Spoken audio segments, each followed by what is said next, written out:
प्रथमं शैलपुत्री च द्वितीयं ब्रह्मचारिणी या क्रमाने नवरात्रीतील दुसऱ्या रात्री नवदुर्गेच्या ब्रह्मचारिणी स्वरूपाचे पूजन केले जाते।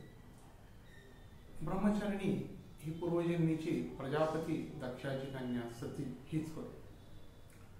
पुढील जन्मी ती पर्वतराज हिमालयाच्या पोटी जन्मासाठी व शैलपुत्री म्हणून प्रसिद्ध झाली। या शैलपुत्रीला भगवान शंकरांची आस होती।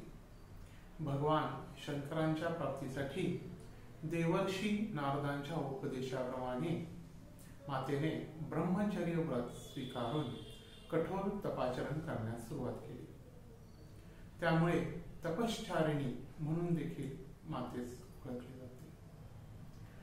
हजारो वर्ष मातेने अतिशय कठोर अशी तपश्चर्या केली। या काळामध्ये माता भूमीवरती शयन करायची। कंदमुळे, सुकलेली फळे, बेलाची सुकलेली पाने खाऊन उदरनिर्वाह करायची।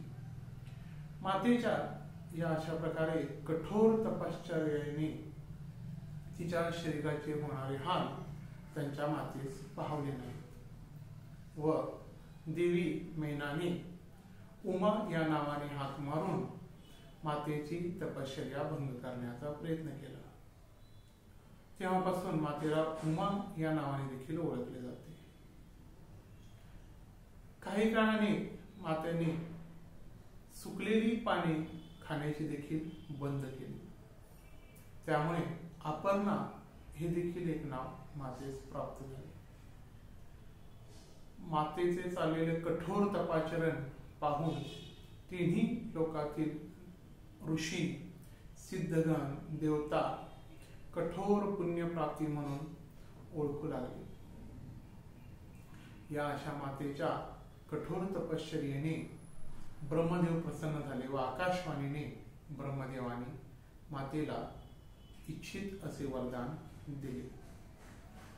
मातेचे जर स्वरूप पाहिले तर आपणास शुभ्र वस्त्र धारण केलेली, मोकळे केस सोडलेली व हातामध्ये कमंडलू व जपमाळ घेतलेली माता दिसून येते। मातेची साधना करणारा साधक वैराग्य, संयम, दृढता यांची प्राप्ती करून घेतो। सिद्धिदायक अशी ही माता असून मातेची उपासना करीत असताना मातेला शुभ्र वस्त्र, शुभ्र मिठाई व शुभ्र फुलं अर्पण केली जातात। ओम देवी ब्रह्मचारिणी नमः असा मातेचा मंत्र असून योगिक साधनेमध्ये प्रथम रात्री साधक जो मूलाधार चक्रावरती आपले ध्यान केंद्रित करतो तो द्वितीय रात्री स्वाधिष्ठान चक्रावरती आपले ध्यान केंद्रित करून प्रगती करण्यास सुरुवात करतो। अशी ही माता ब्रह्मचारिणी साधकाला संयम, अध्यात्मातील प्रगती, दृढता व एखाद्या गोष्टीची तळमळ लावून ती गोष्ट प्राप्त करून देण्याची शक्ती मिळवून देते।